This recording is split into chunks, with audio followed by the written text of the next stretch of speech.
बच्चों कैसे हो। उम्मीद करता हूँ मस्त हो, स्वस्थ हो और अपने पढ़ाई में व्यस्त हो। मेरे प्यारे बच्चों, आज हम लोग करने वाले हैं लोकतांत्रिक, जो कक्षा 10वीं की है लोकतांत्रिक। और आपको मैं बताना चाहूँगा कि लोकतांत्रिक जो राजनीति है, पॉलिटी है, ये क्लास 10 की है। और आज हम क्लास 10 के जितने भी ऑब्जेक्टिव हैं, आपके किताब में जितने भी ऑब्जेक्टिव दिए हुए हैं, सारे ऑब्जेक्टिव को आज हम लोग करने वाले हैं। तो मेरे प्यारे बच्चों, आप जो इस वीडियो को अंत तक जरूर देखिएगा। और ये परीक्षा के दृष्टि से अति महत्वपूर्ण क्वेश्चन है, जो 2024 में आपका जो पेपर होने वाला है, जो होने वाला अभी जो होगा, इस पेपर के अंतर्गत इसमें से जितना भी क्वेश्चन आएगा, ऊपर का जो भी क्वेश्चन होगा, एक भी नहीं छूटेगा। क्यों? क्योंकि पूरे किताब का ही हम लोग आज पोस्टमार्टम करने वाले हैं। तो इस वीडियो को आप अंत तक जरूर देखिएगा। चलिए अब क्वेश्चन को फटाफट स्टार्ट करते हैं। पहला क्वेश्चन क्या कहता है? पहला क्वेश्चन देखिएगा ध्यान से। पहला क्वेश्चन कहता है, ये देखिए, सबसे टॉप क्वेश्चन आपको दिखाई देगा, लेकिन पहला क्वेश्चन है कि सामाजिक विभाजन को संभालने के संदर्भ में निम्न में से कौन सा बयान लोकतांत्रिक व्यवस्था पर लागू नहीं होता है। तो इस बात को आप याद रखेंगे कि जो ऑप्शन नंबर क है वही उत्तर है। देखिए क्या कहता है कि लोकतंत्र में राजनीतिक प्रतिद्वंदिता के चलते सामाजिक विभाजन की छाया जो होती है, क्या होती है? राजनीतिक पर भी पड़ती है। इसका आंसर ऑप्शन नंबर ए, मतलब ये नहीं होगा, बाकी सब तो होगा ही। तो क्वेश्चन है कि कौन व्यवस्था पर लागू नहीं होता है, तो ऑप्शन नंबर ए जो है वही लागू नहीं होता है, बाकी तीनों का तीनों क्या होता है? लागू होता है। तो आपको हम शॉर्ट में बताएं, लेकिन इसको देखिएगा। पहला जो है, लोकतंत्र में विभिन्न समुदाय के लिए शांतिपूर्ण ढंग से अपनी शिकायतें जारी करना संभव, तो बात सही है। अच्छा, लोकतंत्र जो है सामाजिक विभाजन को हल करने का सबसे अच्छा तरीका है, ये भी सही है। लोकतंत्र जो है सामाजिक विभाजन के आधार पर समाज के विखंडन की ओर ले जाता है, ये भी सही है। तो तीन को सही है, गलत कौन है? तो ऑप्शन नंबर ए गलत है, यानी कि उत्तर क्या होगा? ऑप्शन नंबर ए होगा। ठीक है, चलिए अगला देखते हैं। अगला क्वेश्चन आपका 2 नंबर कहाँ है, देखते हैं। दूसरा जो है ऑब्जेक्टिव है, उसको पहचानिए। देखिएगा दूसरा जो ऑब्जेक्टिव है उसको ध्यान से देखिएगा। दूसरा ऑब्जेक्टिव क्या कहता है? कहता है कि निम्नलिखित में से 3 बयान पर क्या करना है? तीनों बयान पर विचार करना है। देखो 3 बयान, 1 2 3, ये 3 को बयान दिया हुआ है। इस बयान को आपको बताना है कि क्या सही है क्या गलत है। देखिए पहला क्या दिया हुआ है, कहता है कि क्वेश्चन क्या कहता है? क्वेश्चन कहता है कि जहां सामाजिक अंतर एक दूसरे से टकराती है, वहां सामाजिक विभाजन होता है। क्या यह सही है या फिर गलत है? ठीक है, यह संभव है यह एक व्यक्ति की कई पहचान हो, सिर्फ भारत जैसे बड़े देश में ही सामाजिक विभाजन होते हैं। अब देखिएगा, अब ऑप्शन आपसे पूछा है कि क ख ग तीनों सही होगा कि क और ख सही होगा, इनमें से उत्तर बताना है। ठीक है, तो देखिए क जो कहा है कि जहां सामाजिक अंतर एक दूसरे से टकराते हैं वहां सामाजिक विभाजन होता है, ये बात तो सही है। ठीक है, चलिए अगला जो प्रश्न पूछा गया आपसे, अगला जो क्वेश्चन पूछा, ये तो सही है। अगला जो क्वेश्चन कहा गया है कि अगला जो क्वेश्चन है कि यह संभव है कि एक व्यक्ति कई पहचान हो, माने एक व्यक्ति का कई पहचान, ये भी बात सही है। ठीक है ना, एक व्यक्ति कई पहचान हो सकती है। अगला है सिर्फ भारत जैसे बड़े देश में ही सामाजिक विभाजन है, नहीं अदर देश में भी है, तो ये गलत हो जाएगा। तो ऑप्शन नंबर इसका हो जाएगा बयान की क और ख आंसर हो जाएगा। ठीक है, अगला मिलाने वाला देखते हैं। मिलाने वाला क्या होता है? देखिएगा, मिलान करने वाला दिया हुआ है, आगे देखते हैं। रंग भेदी, ये अगला क्वेश्चन देखो क्या कहता है, निम्नलिखित व्यक्तियों में कौन रंग भेदी है? क्वेश्चन देखिए क्या कहता है, रंग भेदी, ये जो है आपका क्वेश्चन है, निम्नलिखित व्यक्तियों में कौन लोकतंत्र में रंग भेदी के विरोधी नहीं थे? रंग भेदी के विरोधी नहीं थे, यह क्वेश्चन कई बार पूछ चुका है आपके पेपर में। रंग भेदी के विरोधी नहीं थे, कौन रंग भेदी के विरोधी नहीं थे? तो इसका सही ऑप्शन होगा ए की, बी की, डी की। बताओ, जो जेडी है ना, जेडी, ये जो है रंग भेदी के विरोधी नहीं थे। तो सब के सब जो है महात्मा गांधी हो, किंग मुथर, सब लोग है, लुथर फुथर जो भी हो, तो ये सभी लोग क्या थे? विरोधी थे। लेकिन विरोधी नहीं थे पूछ रहा है, तो रंग भेद के जो विरोधी थे वो नहीं थे, कौन? तो जेड। ठीक है, जेड गुड्डी जो है वो नहीं थे। अगला है, अगला क्वेश्चन देखिए। अगला क्वेश्चन क्या कहता है? अगला क्वेश्चन कहता है कि मिलान कीजिए। मिलान क्या करना है? तो देखिए पाकिस्तान जो होता है ना, पाकिस्तान वो इस्लाम है, तो पाकिस्तान इस्लाम में चला जाएगा। और हिंदुस्तान जो होता है वो धर्मनिरपेक्ष है। इस हिंदुस्तान क्या है जी? धर्मनिरपेक्ष है। और इंग्लैंड क्या हो जाएगा? प्रोटेस्टेंट हो जाएगा। काम खत्म, प्रोटेस्टेंट हो जाएगा। चलिए इसको एक बार फिर से समझिएगा, मिलान करना है। पाकिस्तान इस्लाम से, हिंदुस्तान धर्मनिरपेक्ष से, और इंग्लैंड जो बचेगा वो हो जाएगा। ठीक है, चलिए अगला क्वेश्चन देखते हैं, ऑब्जेक्टिव कहाँ है उसको ध्यान से रखा जाए। चलिए देख, हाँ अगला जो क्वेश्चन पूछा गया आपसे, पूछा गया कि भारत, यहाँ देखिएगा औरत वाला क्वेश्चन है, ये भी क्वेश्चन पूछ चुका है। भारत में यहाँ औरत के लिए आरक्षण की व्यवस्था है, तो भारत में औरत के लिए आरक्षण की व्यवस्था कहाँ है? आप एक ही लाइन में याद रखें कि पंचायती राज संस्था जो होती है वो भारत में औरतों के आरक्षण की व्यवस्था देती है, तो पंचायती राज संस्था हो जाएगी इसका उत्तर। ठीक है ना, चलिए अगला देखते हैं क्वेश्चन क्या कहता है। अगला क्वेश्चन को पढ़िए ध्यान से। अगला क्वेश्चन देखिएगा, अगला क्वेश्चन क्या है? अगला क्वेश्चन है कि सांप्रदायिक राजनीति के अर्थ संबंधित निम्न कथनों पर गौर करना है और बताना है कि सांप्रदायिक राजनीति किस पर आधारित है। देखिएगा, एक धर्म दूसरे के श्रेष्ठ इस पर आधारित नहीं है। दूसरा, विभिन्न धर्मों के लोग सामान्य नागरिक के रूप में खुशी खुशी के साथ रहते हैं, ये बात सही है। लेकिन क्वेश्चन है कि सांप्रदायिक राजनीति किस पर आधारित है, तो इस पे भी नहीं है, तो ये भी आपका नहीं होगा। इससे कोई मतलब नहीं है, ना इससे कोई मतलब है।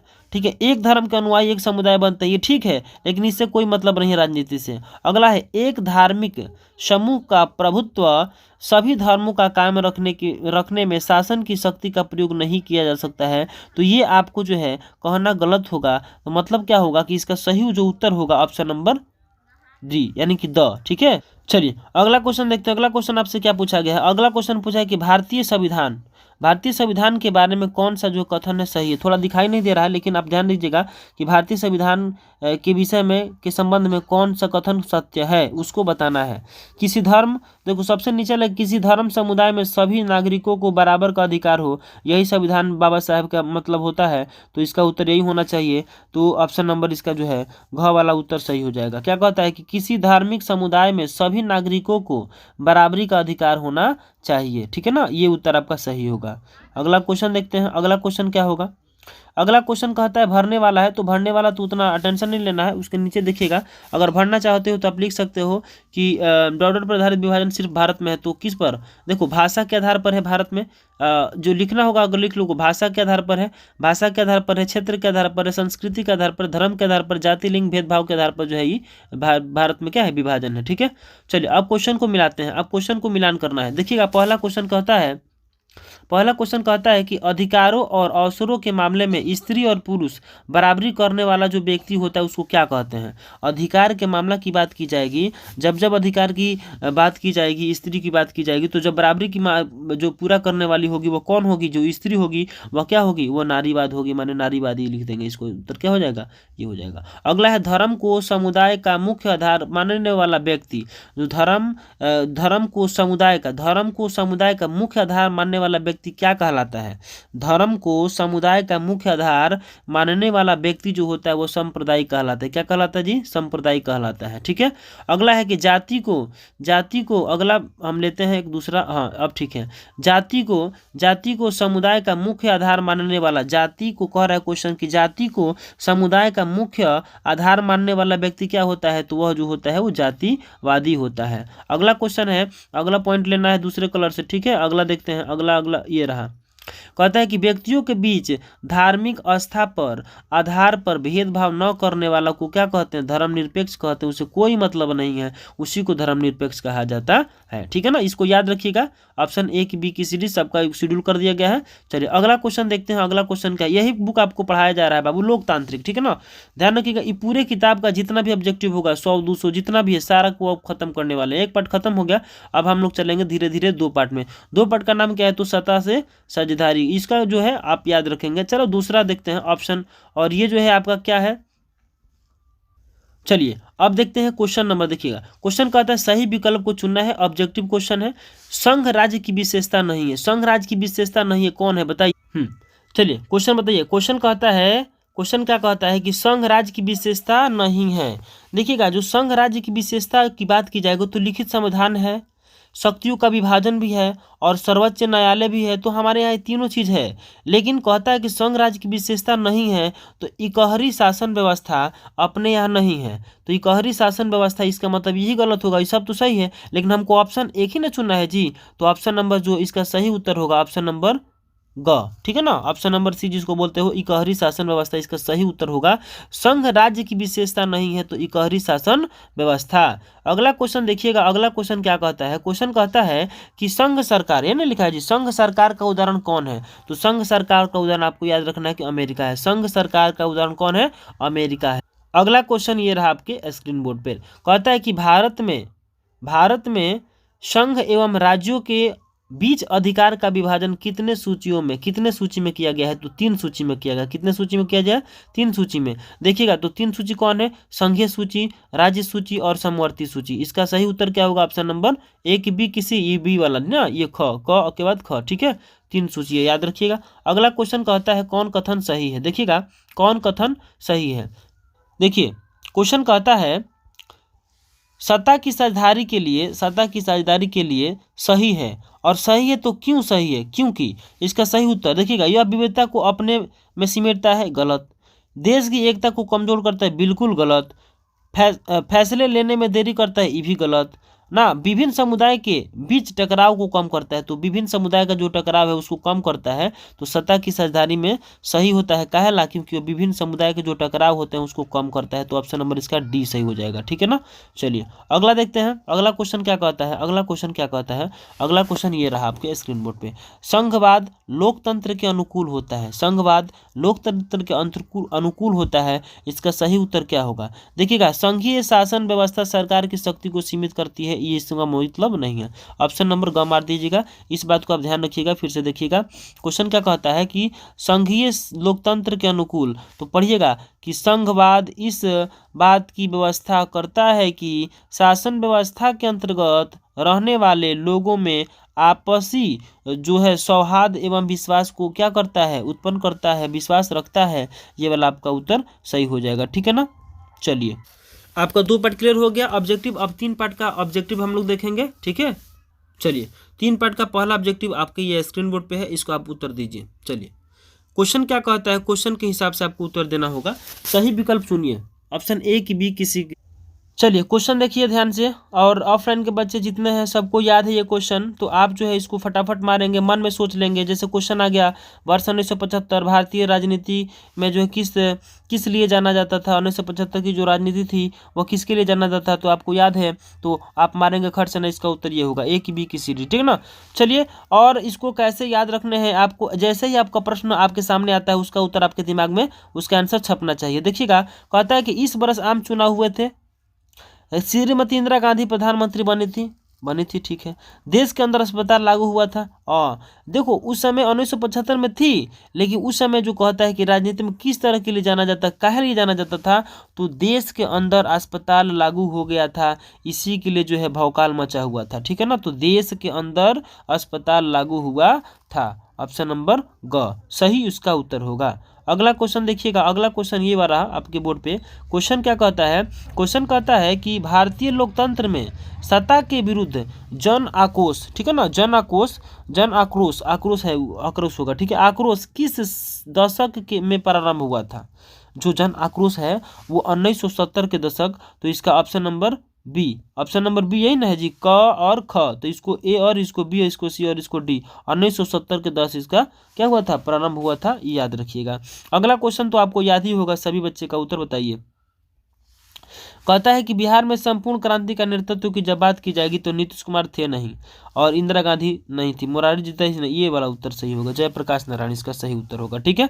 चलिए अगला क्वेश्चन देखते हैं, अगला क्वेश्चन क्या कहता है। अगला क्वेश्चन कहता है आपसे कि भारत में हुए 1977 में आम चुनाव में किस पार्टी को बहुमत मिला था। 1977 की बात कर रहा है, तो 1977 में जो है किस पार्टी को मिला था जी, किस पार्टी को मिला था, जनता पार्टी को। किसको मिला था, जनता पार्टी को मिला था। ठीक है। चलिए अगला क्वेश्चन क्या कहता है, चिपको आंदोलन से है। क्वेश्चन है, चिपको आंदोलन निम्नलिखित में से किससे संबंधित नहीं है। देखिएगा, चिपको आंदोलन जो होता है वह किसी से संबंधित नहीं है। अच्छा, क्वेश्चन क्या पूछा है कि चिपको आंदोलन क्या है, तो देखो पेड़ से कटने वाला, अंगू के पेड़ को काटने की अनुमति से, ये जो कांग्रेस पार्टी से, तो ये उसके कोई मतलब नहीं है, इसका कोई मतलब नहीं है।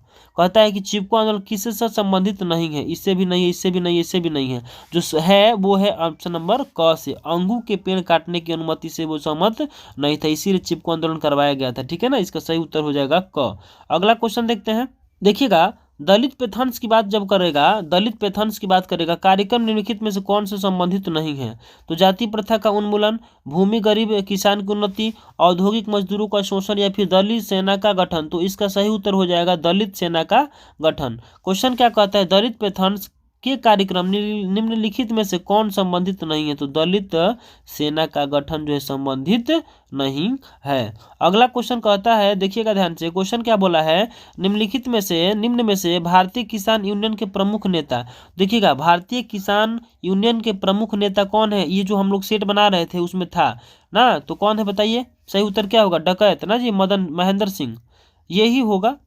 ठीक है। चलो अगला क्वेश्चन देखो, ताड़ी विरोधी आंदोलन, ये भी जो है क्वेश्चन पूछा हुआ है आपकी किताब में, क्वेश्चन बैंक से सारा है, रिपीटेड क्वेश्चन है।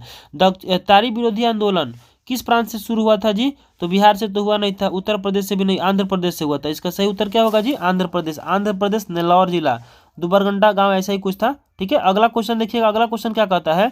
नर्मदा घाटी परियोजना किस राज्य से संबंधित है? नर्मदा घाटी परियोजना गुजरात से संबंधित है, गुजरात से। ठीक है ना, गुजरात, महाराष्ट्र और मध्य प्रदेश। इसको आप याद रखिएगा, इस क्वेश्चन को आप याद रखिएगा, यही क्वेश्चन पूछने वाला है, गुजरात, महाराष्ट्र और मध्य प्रदेश। और ऑप्शन छोड़िए। अगला क्वेश्चन देखिएगा, सूचना का अधिकार से पूछा है। क्वेश्चन क्या कहता है कि सूचना का अधिकार आंदोलन शुरुआत हुआ था, कहाँ से हुआ था? राजस्थान से कि दिल्ली से? राजस्थान से। इसका सही उत्तर क्या होगा? राजस्थान होगा। ठीक है, अगला, सूचना के अधिकार जो है संबंधी कानून कब पारित हुआ था? सूचना के अधिकार संबंधी कब पारित हुआ था? 4 में नहीं, 5 में नहीं, 5 में हुआ था, तो 5 इसका सही उत्तर हो जाएगा। यानी कि सूचना के अधिकार संबंधी कानून कब कब बना था जी? तो 2005 में बना था। चलिए अगला क्वेश्चन देखिएगा। अगला क्वेश्चन क्या कहता है? अगला क्वेश्चन कहता है कि नेपाल में सप्तदलीय गठबंधन का मुख्य उद्देश्य क्या होता है? जो नेपाल का जो सरकार बनता है सप्तदलीय, उसमें जो है उसका मुख्य उद्देश्य क्या होता है? तो उसका मुख्य उद्देश्य राजा को देश छोड़ने पर मजबूत करना। ये गलत है। अगर ऐसा होता तो कितने लोग राजा आए होते और गए होते। दूसरा है लोकतंत्र की स्थापना करना। हाँ, ये सही होगा, क्योंकि वहाँ लोकतंत्र हमेशा बना रहे। तो ये जो राजतंत्र है, राजतंत्र अभी भी है, तो लोकतंत्र बना रहे। ठीक है ना, हिंदू राष्ट्र है। भारत नेपाल के बीच संबंध को बेहतर बनाने के लिए सर्वदलीय, ये इसका सही उत्तर जो होगा वो ऑप्शन नंबर बी, यानी कि क के बाद क्या आता है? ख, तो ख होगा, लोकतंत्र की स्थापना करने के लिए। अगला जो क्वेश्चन है क्या कहता है? अगला जो क्वेश्चन कहता है कि बोलीविया में संघर्ष का मुख्य कारण थे।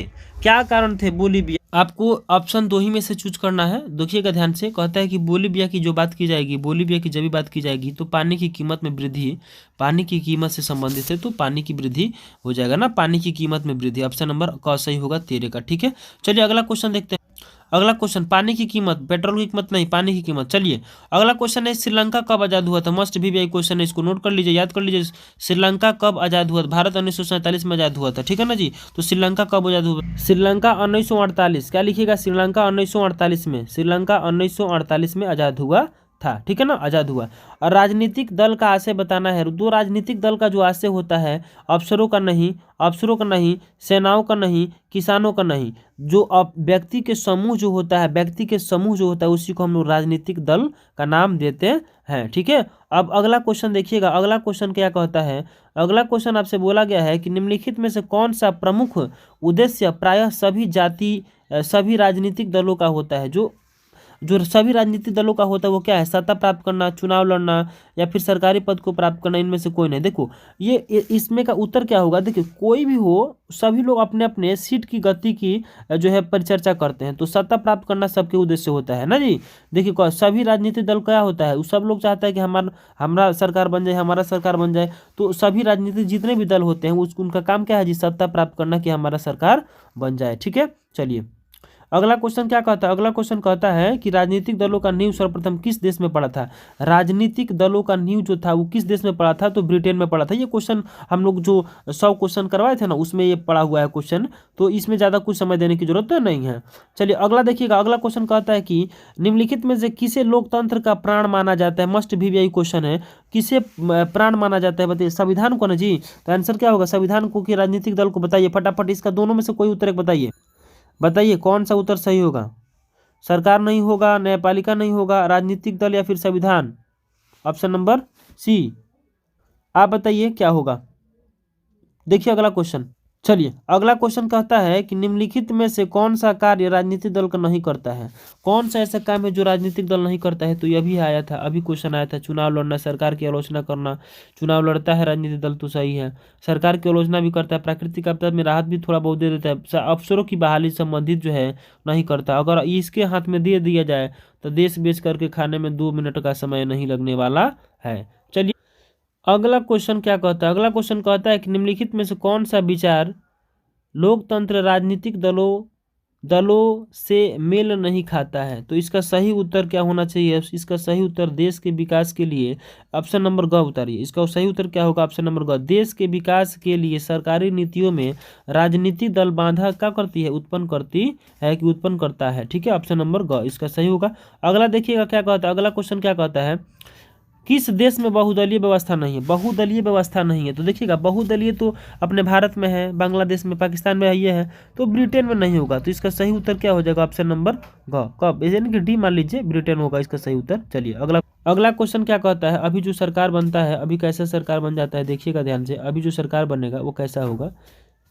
गठबंधन की जो सरकार बनता है ना, तो बहुदलीय व्यवस्था में बनता है, मार दीजिए उसको, ठीक है, बहुदलीय व्यवस्था। हाँ, दो दल मिलकर बना सकते हैं, अभी दो दल मिलकर बना हुआ है, क्या दिक्कत है?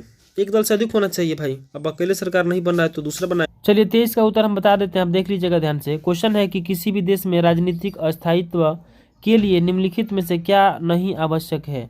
तो क्या नहीं आवश्यक है? तो देखिएगा, ये आवश्यक नहीं है किसी भी ढंग से सरकार को अपदस्थ कर देना, ठीक है ना, और कहीं बैठा देना, कबो उठा देना, ये गलत बात हो जाएगा। चलिए 24 नंबर का उत्तर बताइए। और 24 नंबर क्वेश्चन पढ़िए क्या कहता है? निम्न में से कौन सी चुनौती राजनीतिक दल नहीं है? माने कौन सा काम ऐसा है जो राजनीतिक दलों की चुनौती नहीं के बराबर होता है? बताइए। ऑप्शन नंबर ए की बी की सी की डी। देखिएगा, इसमें क्या होता है कि राजनीतिक दलों में युवाओं और महिलाओं को उचित प्रतिनिधित्व नहीं मिलना, ये तो गलत बात है, लेकिन यही उसका सही उत्तर हो जाएगा, ठीक है। अरे ये वाला नहीं, ये वाला उत्तर होगा। अगला क्वेश्चन देखिएगा, अगला क्वेश्चन क्या कहता है? अगला क्वेश्चन कहता है एक दल बदल कानून निम्नलिखित में से किस पर लागू होता है? दल बदल कानून किस पर लागू होता है? तो जो सांसद होते हैं और जो विधायक होते हैं उन पर लागू होता है, ठीक है ना, और किसी पर लागू नहीं होता है। अगला क्वेश्चन क्या कहता है? अगला क्वेश्चन ध्यान से देखिए, अगला जो क्वेश्चन है उसको ध्यान से पढ़िए और उसका उत्तर बनाने का प्रयास कीजिए। कहता है कि राजनीतिक दलों की जो मान्यता होती है उसका जो चिन्ह होता है कौन देता है? तो देखो, राष्ट्रपति नहीं देते हैं, ये भी नहीं देते हैं, ये दोनों नहीं होगा, संसद भी नहीं देता है, ये निर्वाचन आयोग इसका सही उत्तर होगा, क्योंकि निर्वाचन आयोग जो होता है वही इलेक्शन करवाता है, तो वही जो है राजनीतिक दलों को, पार्टियों को क्या देता है? जो मान्यता देता है, चिन्ह जो भी निकाल करके देता है कि आपका ये रहेगा, आपका ये रहेगा। इलेक्शन कमीशन जो बैठता है वही चिन्ह देता है। अच्छा, निम्न में से कौन राष्ट्रीय दल नहीं है? राष्ट्रीय दल की बात कर रहा है तो बताइएगा लोक जन सेवा, ये ना था जी, लोक जनशक्ति। तो ऑप्शन नंबर ये जो है क्या है? राष्ट्रीय दल नहीं है। राष्ट्रीय जनता पार्टी है, ये सब तीन गो है, लेकिन एगो नहीं है, ठीक है। चलिए अगला, जनता दल यूनाइटेड पार्टी का गठन पूछा है, कब होगा बताइए। चलिए इसका जो सही उत्तर होना चाहिए 1900, जनता दल यूनाइटेड का गठन कब हुआ था जी? 1999, 1999, 1999 इसको मार दीजिए, 1999 हो जाएगा, ठीक है। अब आते हैं अगले क्वेश्चन पे। अगला क्वेश्चन कहता है कि समाजवादी पार्टी जो है अभी भी चल रहा है साइकिल छाप, और ये जो है राजद है, तो राजद का क्या होगा बताइए? राजद का भी लालटेन छाप चल रहा है। और ये जो जेडीयू है इसका तीर चल रहा है, तीर ना चल रहा है जी, और लोजपा का क्या चल रहा है जी? बंगला चल रहा है। तो आप इसको मिलान कर लीजिएगा, ठीक है। चलिए आगे जो मिलान करने वाला है ये है आपका, और ये क्या है मिलान करना है देखिएगा, किससे के संबंधित है। क्वेश्चन पूछेगा कांग्रेस पार्टी किससे से संबंधित है? तो कांग्रेस पार्टी यूपीए से है, और भारतीय जनता पार्टी जो है एनडीए से है, तो ये आपका एनडीए हो जाएगा, ठीक है ना, एनडीए हो जाएगा। अब आते हैं झारखंड पार्टी, तो जो झारखंड पार्टी होता है वो क्षेत्रीय पार्टी है। झारखंड पार्टी कौन है जी? क्षेत्रीय पार्टी है। तो कम्युनिस्ट पार्टी नहीं, झारखंड जो है क्षेत्रीय पार्टी होना चाहिए, देख लेते हैं। हाँ, लास्ट जो होगा उसको क्षेत्रीय दल में आप लोग सम्मिलित कर लीजिएगा, ठीक है। अगला देखते हैं, बिहार में छात्र। अब चलते हैं अगले पार्ट में, जो ऑब्जेक्टिव मिलेगा आपको उसको आपको बनवाने का प्रयास किया जाएगा और बनाया भी जाएगा, ठीक है। चलते हैं अब अगले पार्ट में चलेंगे। अगले पार्ट में 4 पार्ट में चलेंगे, और 4 पार्ट का जो ऑब्जेक्टिव होगा ये वाला ऑब्जेक्टिव है आपको बनाना। 4 पार्ट में क्वेश्चन कहता है कि इनमें से कौन एक लोकतांत्रिक व्यवस्था के अनुरूप नहीं है? बताना है कौन जो है अनुरूप नहीं है। तो इसका सही उत्तर होगा option number D. Option number D मारिए, इसका सही उत्तर ऑप्शन नंबर बी। चलिए अगला देखते हैं। अगला क्वेश्चन क्या कह रहा है कि लोकतांत्रिक व्यवस्था में राजनीतिक एवं सामाजिक असमानताओं के संदर्भ में ना किया गया जी, किया गया कौन सा सर्वेक्षण सही नहीं है और कौन सा जो है गलत प्रतीत होता है? तो देखिए, लिखिए, सभी लोग लिखिए। लोकतंत्र और विकास साथ साथ चलते हैं, ये सही है। लोकतंत्र और विकास साथ साथ चलते हैं, सही है। अगर लोकतांत्रिक व्यवस्था में असमानताएं बनी रहती है, ये गलत है। अगला लिखिए, तानाशाही में असमानता नहीं होती, ये गलती है जी, इहो लिखिए। इसका भी लिखिए, ये भी गलत है। क्या है जी? तानाशाही व्यवस्था में जो है ये बेहतर सिद्ध नहीं हो सकता है, उसमें तो तानाशाही से मतलब होगा तब ना जी बेहतर सिद्ध हो पाएगा। अगला क्वेश्चन है लोकतंत्र वाला। चलिए भारतीय लोकतंत्र की, चलिए इसको लिखिए फटाफट, सही क्या होगा गलत क्या होगा लिखिएगा, कौन सही और कौन गलत है लिखिए। देखिए, आज लोग पहले से कहीं अधिक मताधिकार की उपादेयता को समझने लगे हैं। ये बात तो सही है, आजकल सभी लोग वोट दे रहे हैं और अपने मत से दे रहे हैं। अगला जो है, अगला कलर चेंज कर लेते हैं। शासन की दृष्टि से भारतीय लोकतांत्रिक व्यवस्था ब्रिटिश काल के शासन बेहतर नहीं है, बेहतर नहीं है, बेहतर नहीं है। अगला है, अभिवंचित वर्ग के जो क्या है, चुनाव है, उम्मीदवार है, नहीं हो सकते हैं। ये भी गलत है, हो सकते हैं। राजनीतिक दृष्टि से महिलाएं पहले अधिक सत्ता में भागीदार बन रही है। हाँ, पहले से अभी जो है उसका स्कोप जो है, प्रकोप जो है बढ़ गया है, इससे ही होगा। ठीक है, चलिए अगला देखते हैं कौन ऑब्जेक्टिव है, उसको बनाया जाएगा। ठीक है, चलिए अगला जो ऑब्जेक्टिव खत्म हो गया है और हम लोग चलेंगे, अब चलेंगे 5 पार्ट में, लोकतंत्र की चुनौती। ठीक है, चलिए लोकतंत्र की चुनौती फटाफट निकाल लीजिए अपना किताब, और ये वाला आपका ऑप्शन आने वाला है और आप इसको देखेंगे क्वेश्चन। वस्तुनिष्ठ प्रश्न, सही विकल्प को चुनना है। लोकतंत्र की जो सफलता है निर्भर करती, बताइए क्वेश्चन का उत्तर क्या होगा। लोकतंत्र की सफलता का निर्भर करती है, क्या होगा ऑप्शन। नागरिकों की कुछ गलत, नागरिकों की गैर कानूनी पर, ये भी गलत, नागरिकों की विवेकपूर्ण सहभागी पर, यही सही होगा। ऑप्शन नंबर सी इसका सही उत्तर होगा। ठीक है, ऑप्शन नंबर ग। अगला क्वेश्चन है, ये भी आपसे पूछा गया था, जो पेपर हुआ था। 15वीं लोकसभा चुनाव में पूर्व लोकतंत्र में महिलाओं की जो भागीदारी थी वो कब परसेंट थी, तो 10% थी। कब परसेंट थी, 10% थी। बहुत आसान आसान क्वेश्चन है, कोई ज़्यादा ये नहीं है। अगला देखते हैं, अगला क्वेश्चन कहता है कि लोकतंत्र जनता का, लोकतंत्र जनता का और जनता के द्वारा ना, जनता के द्वारा तथा जनता के लिए शासन है, यह कथन किसका है जी। ये तो बात बच्चा बच्चा जानता है कि अब्राहम लिंकन का। ठीक है ना, आंसर नंबर क्या हो जाएगा इसका, बी। अब कह रहा है कि नए विश्व सर्वेक्षण के आधार पर भारत वर्ष में मतदाताओं की जो संख्या है लगभग, बताइए कितना है अभी, लगभग 71 करोड़ है, लगभग 71 करोड़ है। अगला क्वेश्चन का उत्तर क्या होगा, बताइए। अगला क्वेश्चन कहता है कि क्षेत्रवाद, क्षेत्रवाद की भावना का एक जो है कुपरिणाम होता है, तो कौन है, अलगावाद होता है। कौन होता है जी, अलगावाद होता है, याद रखिएगा, अलगावाद। ठीक है, अगला भरने वाला क्वेश्चन है। भरने वाला में क्या कहता है कि भारतीय लोकतंत्र दौड़ट लोकतंत्र है, तो एकात्मक है या कि प्रति, तो प्रतिनिधिनात्मक हो जाएगा, प्रति। ओके, न्यायपालिका में दौड़ट के प्रति निष्ठा होना चाहिए, सत्य की हिंसा, तो सत्य न जी, तो इसका उत्तर क्या मारिएगा, सत्य मारिएगा। अगला है कि भारतीय राजनीति में महिलाओं को दौड़ट प्रतिशत कब परसेंट, 33%, तो इसको मार दीजिए 33%। वर्तमान भारत में जो है, वर्तमान भारत में नेपाल की जो शासन प्रणाली है वो कैसा है, तो लोकतांत्रिक में है ना जी, तो मार दीजिए लोकतांत्रिक मार दीजिएगा।